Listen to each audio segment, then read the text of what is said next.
Dogs don't keep track of time the way people do, but we notice when the walks stop, when the voices get softer, and when the world starts to forget we're there.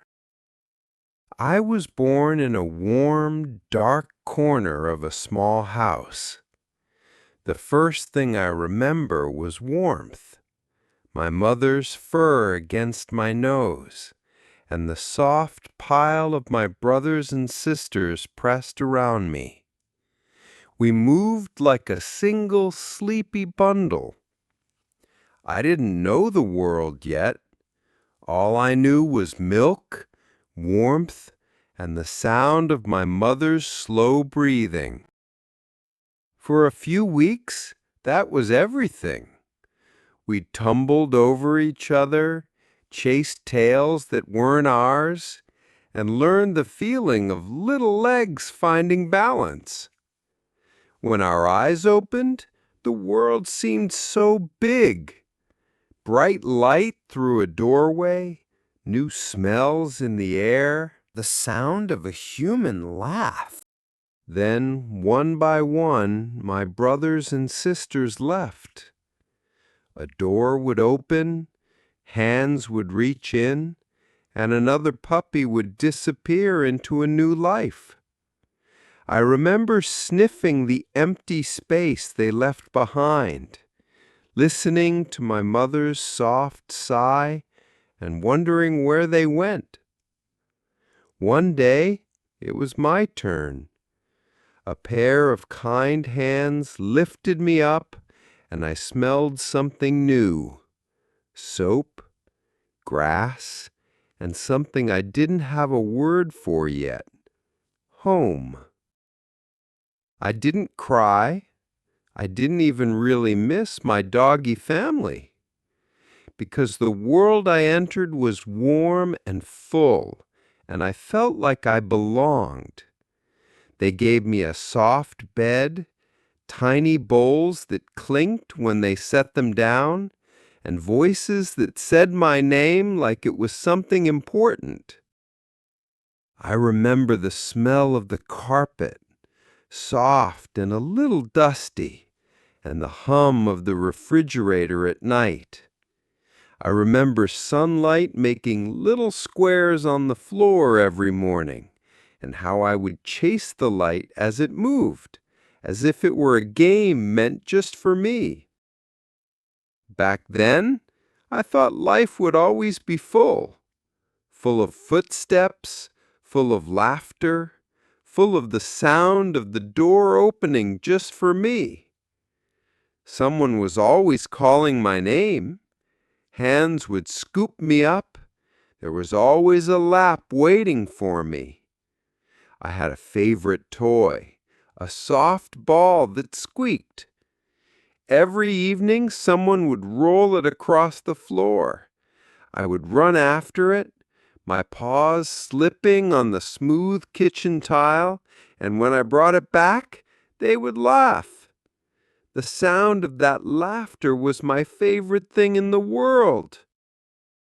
I had a favorite spot on the couch, too.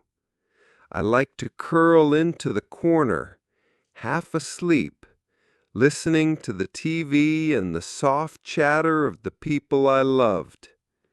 Sometimes I would fall asleep to the sound of music and wake to the smell of pancakes on Sunday mornings. Back then, my world felt safe. It felt whole. But the world changes. At first, I didn't notice. The walks got a little shorter. The front door closed more often without me. I still waited by the window watching cars pass, waiting for the sound of the one I knew. Then the laughter got quieter. The footsteps came later. Sometimes I spent whole afternoons alone, with only the hum of the house and the ticking of the clock. I would wander from room to room, curl up on the rug, and doze until the light changed. Dogs don't understand words like overtime or busy. We only understand the feeling of waiting. I learned the sound of the car leaving without me. I learned that sometimes the leash stayed on its hook. The soft ball that used to squeak stayed in the corner for days. Meals still came, but the moments in between felt longer than I knew how to count. I started to spend more time lying by the door. Even if it stayed closed, I wanted to be the first thing they saw if they came back. Sometimes I would hear footsteps on the sidewalk outside and lift my head in hope, but they would pass by, and the house would be quiet again. I didn't understand. I only knew I was being loved less loudly, not forgotten completely, just quieter, colder. Then, one day, the world changed again. I was lifted into the car, but there was no excitement in the air. The ride was quiet. No laughter, no singing, no breeze from an open window. The hands that once scratched my ears now rested still on the steering wheel. I could smell worry. I could smell goodbye. We drove for a long time. I watched familiar streets turn into ones I didn't know. The world outside the window smelled different. Fewer trees, more cars, a sharpness to the air that felt like change. We pulled into a place that didn't smell like home. It smelled like metal and strange dogs and something sharp and clean. The door opened. A new voice spoke gently to the person I knew. Paper rustled. A pen scratched, and then the leash changed hands. I didn't understand. I just knew the door closed, and it didn't open again. That night, the world was full of voices, but none of them were mine anymore. I curled on a thin blanket, nose to my paws, and waited for a door that would not open. The first night in the shelter was loud. Not angry loud, just full of voices I didn't know. Barking that echoed off the walls, doors opening and closing, the hum of machines and metal. I curled on a thin blanket, nose pressed to my paws, trying to make myself smaller. I could smell so many stories: fear, excitement, confusion, and somewhere a small hint of hope that I didn't feel yet. Morning came with the sound of teas and footsteps. The lights flicked on, and bowls of food slid across the floor. I didn't eat right away. I was listening. I was waiting to understand this new life. Days passed slowly. The shelter had its own rhythm. Lights on, bowls clinking, barking in waves, sometimes sharp and eager, sometimes lonely. I learned when the footsteps came for feeding, when the mop water filled the hall with a sharp, clean smell, and when the humans' voices meant someone was going home. I watched the kennels around me change. The puppy across the aisle left first. A family came in laughing, and I could hear the squeal of a child's voice say, "This one! This one!" The little dog leapt into their arms like he'd been waiting just for them. The door closed behind them, and the echo of their joy stayed in the hall for hours. One by one, my neighbors went home.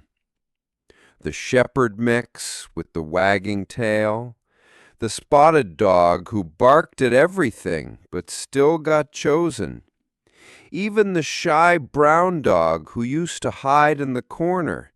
Someone knelt down long enough to see him. And me? I stayed. Some people stopped at my kennel. They crouched. They tilted their heads. They read the card clipped to the bars. 5 years old, one said. Maybe too old, another whispered. The words were soft, but dogs don't need to know the language to hear what's in the voice. I felt it in my chest, like a little door closing again. They moved on, and the hallway filled with the same waiting silence. I started to notice the people who stayed longer. Volunteers. They didn't rush. They walked slow, spoke soft, and carried the kind of calm that felt like a warm blanket. One of them was different. He didn't say much at all. He would sit on the floor outside the kennel of the big dog next to mine, brushing him in long, careful strokes. I watched through the bars, curious but still. He never forced the brush. He just hummed sometimes, like the sound was for both of us. The first time he came to my kennel, he didn't reach in. He just sat, cross-legged, the brush resting loosely in his hand. He waited, and I watched him. A long time passed in quiet like that. The only sound was the soft swish of the other dog's tail against the floor. The next day he came back, and the next. His presence became part of my new routine, a softer rhythm inside the noise. One day, I finally stepped closer. I pressed my nose against the cool bars. He didn't move fast. He just let me sniff his hand first. Then, slowly, the door opened. The first touch of the brush along my back made me freeze, not in fear, just in memory. It had been so long since I'd felt that quiet care. The bristles whispered across my fur, and my body remembered what it felt like to belong. He didn't speak, but I could feel it. He carried something heavy in his chest, the same way I did. And in that moment, it was like we were helping each other. Him to let go of whatever he was holding, me to remember I was still worth holding on to. From then on, I started waiting for him. I learned the sound of his shoes in the hallway, the way the air shifted right before he stopped at my kennel.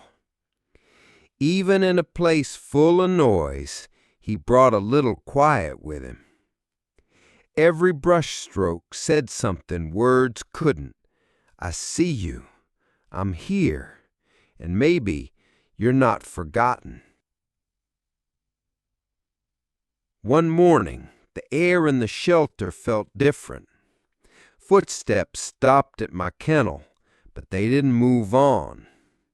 A soft voice said, "Hi, what's your name?" I lifted my head. The woman crouched slowly, eyes gentle, hands still. She didn't reach for me. She just waited. I could smell her calm, a soft, steady presence. I took a step forward, then another. I pressed my nose to the cool metal gate, and for a moment the world went quiet. She came back the next day, and the day after that. Each time she stayed a little longer, like she was learning my rhythm, the way I needed time to trust, the way I needed silence more than words. When she finally held the leash in her hand, it felt different than it had ever had before.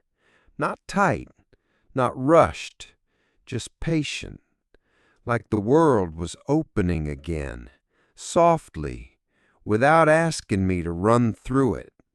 The first steps outside the shelter were careful ones. The sun felt warm on my back, and the air smelled like grass and new things, like the world was fresh again. I could hear birds instead of barking. I could hear my own paws on the sidewalk. The woman, Elise, walked beside me without pulling. She didn't fill the silence with words. She just let it be. And for the first time in a very long time, I felt like the world was letting me breathe. Her home was quiet in a way I liked.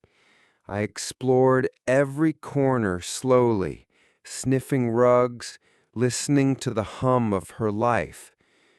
There was a soft blanket in the living room and 2 plants by the window that I wasn't supposed to touch. I could hear the coffee pot in the morning, the whistle of the kettle in the afternoon, and the sound of pages turning at night. It was the kind of quiet that wasn't empty. It was full of her, and now a little bit full of me. The first evening, she brushed me. Long, slow strokes like Leo used to do. I closed my eyes, and my tail tapped the floor in a soft rhythm I couldn't hold back. It was the rhythm of belonging, the rhythm of home. Each day found its own gentle shape.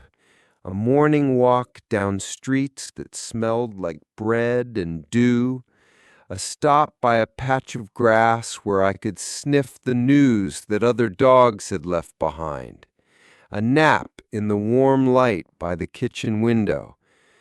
Some days Elise took me to the park. We found a bench under a tree where the leaves whispered in the wind.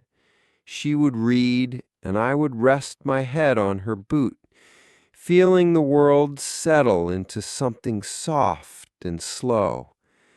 Every so often, a bird would startle from a branch, or a jogger would pass by, but the quiet always came back, and I learned to love that quiet again.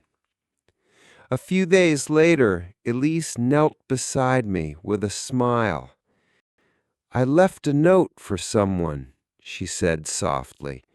"He used to brush you at the shelter. I thought he might want to know you're okay." I wagged my tail slowly. I didn't understand every word, but I understood the warmth in her voice, the feeling of connection that stretched from the shelter to here. A few days after that, the phone rang.